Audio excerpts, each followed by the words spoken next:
दोस्तों, प्रिय मित्रों, स्टूडेंट्स, मेरा ये एजुकेशनल संबंधी नया चैनल है जिसका नाम है मास्टर। इस चैनल के माध्यम से मैं बच्चों को शैक्षिक पाठ्यक्रम 11वीं 12वीं के हिंदी और संस्कृत से संबंधित जो पाठ हैं उनको आप लोगों के लिए पढ़ाऊँगा।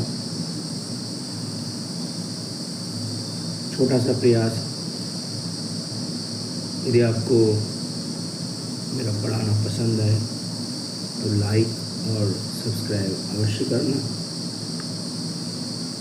तो ये जो कक्षा 11 की हिंदी है, इसमें कुछ भाग संस्कृत का रखा हुआ है। यूपी बोर्ड उत्तर प्रदेश के पाठ्यक्रम में जो पहले संस्कृत दिग्दर्शिका के नाम से जाना जाता था, उसी के तहत विभिन्न संस्कृत के पाठों को उसमें शामिल किया गया था।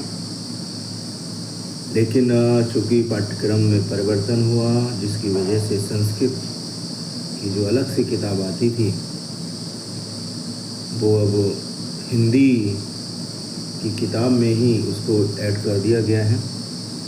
तो उसमें पहला पाठ है प्रथमा पाठा वंदना। किसी भी कार्य को शुरू करने से पहले संस्कृत में ये परंपरा है कि किसी कार्य की निर्विघ्न परिसमाप्ति के लिए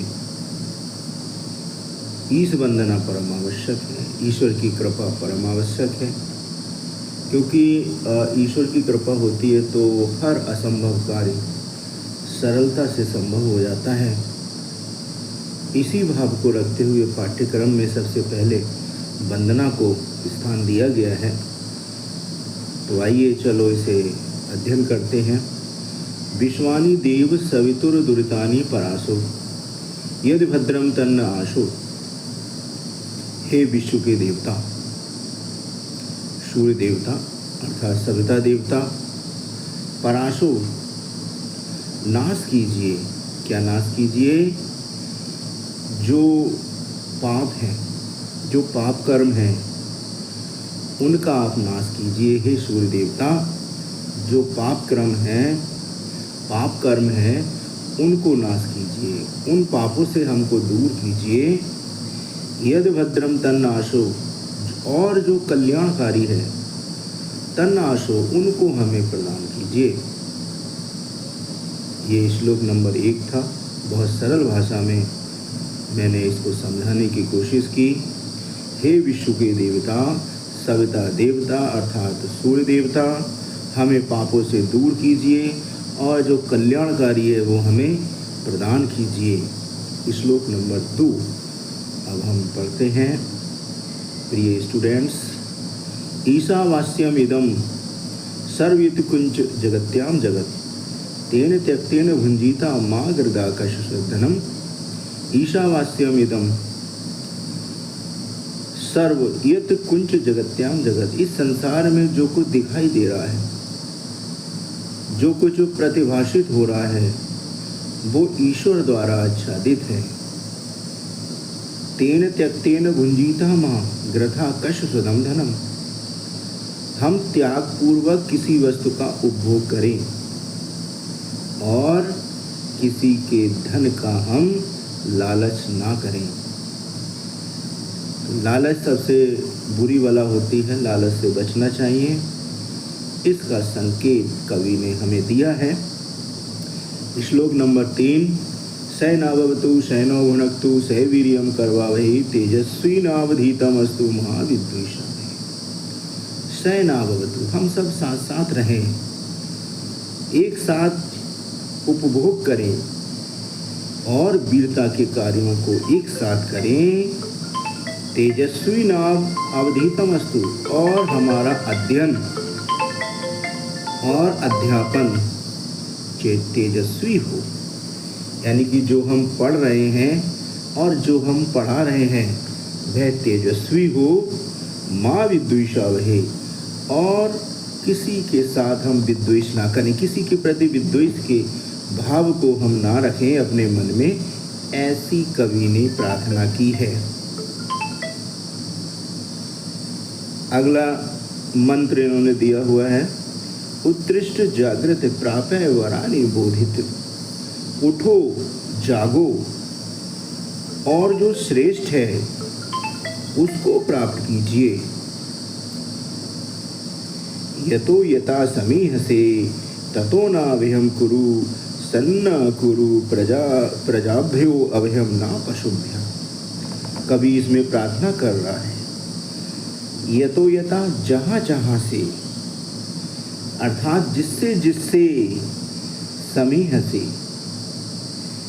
तुम चाहते हो उससे क्या करो, हमें वहाँ से हमें अभय प्रदान करो। सन्नो कुरु प्रजाभ्यो, और प्रजाओं के लिए भी क्या है, अभय प्रदान करो।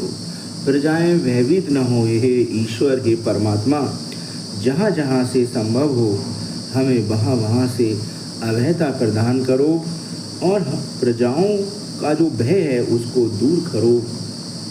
हमें ना पशुभ्य, और हमें पशुओं से भी भय ना हो।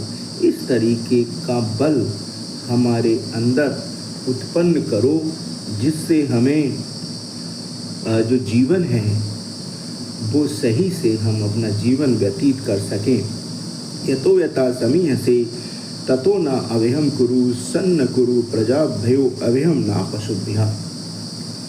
जहाँ जहाँ से संभव हो, जिस जिस से संभव हो, वहाँ वहाँ से हमें क्या करो, कल्याण करो। पशुओं से हमें अभयता प्रदान करो हमारी प्रजा के लिए। इससे क्या होगा, सभी लोग सुखी होंगे। संस्कृत में एक परंपरा है, हमारी सनातन धर्म की ये संस्कृति है, सर्वे भवन्तु सुखिनः, सर्वे सन्तु निरामयाः, सर्वे भद्राणि पश्यन्तु मा कश्चित् दुःखभाग् भवेत्। सभी सुखी रहें, कोई दुखी ना हो, कोई बीमार ना हो। सर्वे भवन्तु सुखिनः, सर्वे सन्तु निरामयाः, सर्वे भद्राणि पश्यन्तु, और जो कुछ हम देख रहे हैं वो सब कल्याणकारी हो। इसी भाव के साथ मैं इस पाठ को समाप्त करना चाहूँगा। बहुत से इसमें पाठ के नीचे शब्दार्थ दिए गए हैं, उनको यदि हम किताबों में देखेंगे तो निश्चित रूप से कठिन शब्दों से निवृत्ति हो जाएगी, उनके अर्थों को समझने में हमें सहायता मिलेगी। यद्यपि पाठ्यक्रम में वंदना पाठ से कुछ मंत्र उनके अर्थ लिखने के लिए परीक्षा में आ जाते हैं, तो इन मंत्रों को देखिए, जो वेदों में लिखा गया है वो सब मंत्र हैं। बाकी देखिए, दो तरीके की संस्कृत है, एक वैदिक संस्कृत, एक लौकिक संस्कृत। वैदिक संस्कृत वेदों से संबंधित है, और लौकिक संस्कृत का सबसे अच्छा उदाहरण महाभारत रामायण है। देखिए, जो महाकाव्य है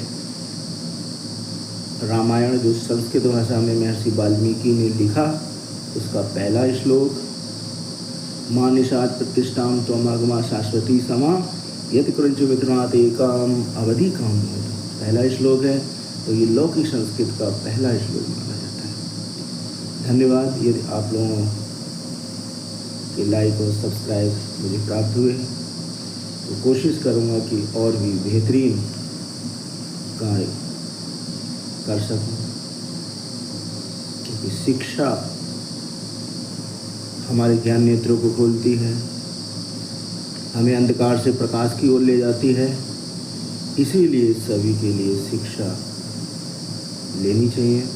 शिक्षित है तो हम हर काम सही से संपन्न कर पाएंगे। जय हिंद, जय भारत।